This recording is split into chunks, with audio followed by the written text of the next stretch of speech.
Hello दोस्तों। इस video में हम जानेंगे लूप क्या होते हैं और ख़ास करके do while loop C plus plus में कैसे काम करता है। इससे पहले मैंने फॉर लूप भी समझाया था, वहाँ पर भी आपको लूप के बारे में काफ़ी जानकारी मिल जाएगी ऊपर दिए गए इस कार्ड में। तो चलिए शुरू करते हैं। डू व्हाइल लूप होता क्या है, पर इससे पहले ये समझ लें कि लूप क्या होते हैं।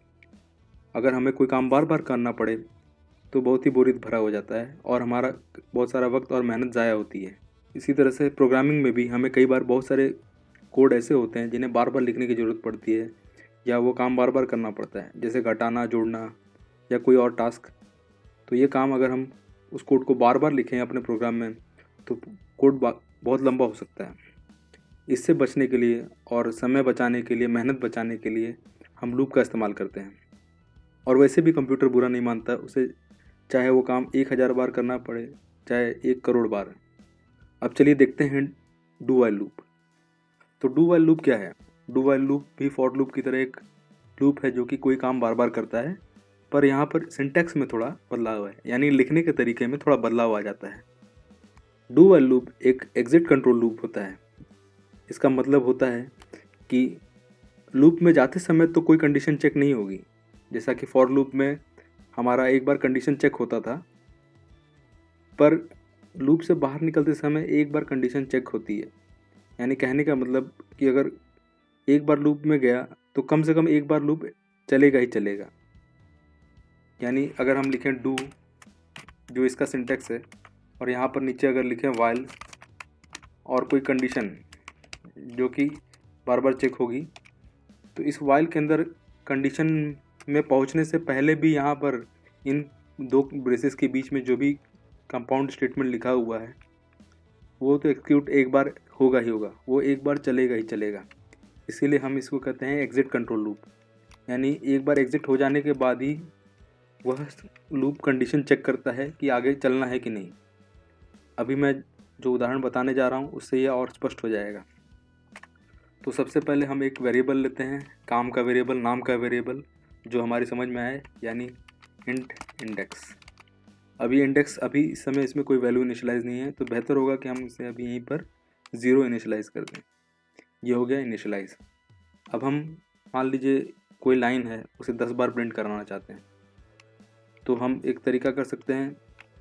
चलिए मान लीजिए इस इंडेक्स को 1 कर देते हैं। तो एक तरीका ये है कि हम इस इंडेक्स को 10 बार चलाएं चेक करते हुए। वो कैसे चलाएंगे? अगर इंडेक्स की वैल्यू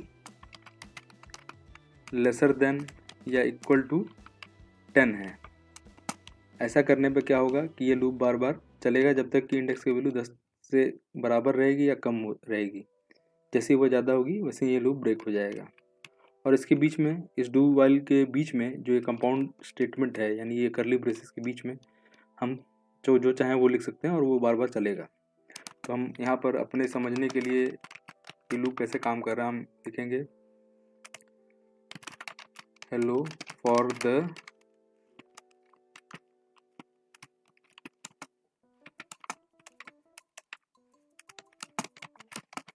इंडेक्स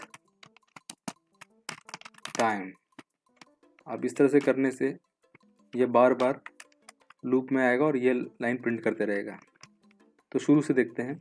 अगर अभी इंडेक्स की वैल्यू 1 है, इंडेक्स की वैल्यू 1 होने से ये इस डू में आया, तो अभी कुछ चेक नहीं किया, इसीलिए मैं कह रहा था ये एग्जिट कंट्रोल लूप है।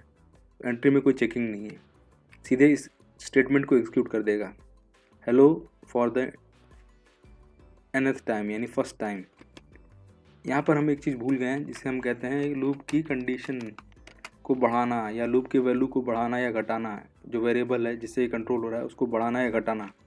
Index equal to index plus 1, एक तरीका ये है लिखने का। अगर हम ये लाइन नहीं लिखते हैं तो ये लूप इनफाइनाइट हो जाएगा, यानी अनंत समय के लिए चलेगा, अनंत काल के लिए चलेगा। इससे या तो आपके कंप्यूटर में कुछ प्रॉब्लम हो सकती है बड़े प्रोग्राम्स में, या तो फिर आपका कोई आउटपुट नहीं आएगा। तो बेहतर है कि आप किसी भी लूप में उसके टर्मिनेटिंग कंडीशन, उसके ख़त्म होने वाले कंडीशन तक पहुंचाने वाला एक स्टेटमेंट जरूर लिखें। जैसे यहाँ पर मैंने index equal to index plus 1 लिखा है। एक तरीका तो यह है index equal to index plus one, पर सामान्यतः प्रोग्रामर्स इसे बस इंडेक्स प्लस प्लस लिख देते हैं। अब ये इंडेक्स प्लस प्लस क्या है, ये मैंने एक और वीडियो में समझाया है, जिसका कार्ड आपको ऊपर में ये मिल जाएगा। तो हम अभी इसे इंडेक्स प्लस प्लस ही रहने देते हैं। इसका मतलब भी वही है, यानी इंडेक्स बराबर इंडेक्स प्लस वन ही है। तो आइए, इंडेक्स इक्वल टू वन शुरू में वैल्यू है, अंदर आया hello for the one time, इतना प्रिंट हुआ। उसके बाद नीचे आया इंडेक्स प्लस प्लस किया, अब इंडेक्स की वैल्यू हो गई 2 हो गई। तो ये लूप के इस वाइल में आएगा और यहाँ पर चेक करेगा क्या 2 10 से बड़ा है कि छोटा है। तो भाई हमारा 2 10 से छोटा है, तो ये फिर ऊपर जाएगा, यहाँ पर आएगा, और कोई एंट्री में चेकिंग तो है नहीं, तो ये सीधे इस लाइन पर आएगा और बोलेगा hello for the two time. इस बार आउटपुट होगा hello for the two time. उसके बाद फिर वो नीचे आएगा, इंडेक्स की वैल्यू बढ़ाएगा, 3 कर देगा, index equal to index plus one, यानी 2 + 1 = 3 हो जाएगा। फिर नीचे आएगा इस वाइल में, अब यहाँ चेक करेगा क्या 3 10 से छोटा है, बात सही है, छोटा है। फिर से ये लूप एक्सिक्यूट करेगा, ऊपर जाएगा, फिर से इस लाइन पर आएगा हेलो फॉर द 3 टाइम। इस तरह से ये बार बार चलता जाएगा। अब एक समय ऐसा आएगा जब इंडेक्स की वैल्यू प्लस प्लस होके 10 हो जाएगी, तो वह नीचे आएगा चेक करने के लिए क्या इंडेक्स की वैल्यू 10 से बराबर है या उससे छोटी है। तो अभी तो बराबर है, यानी सही है कंडीशन।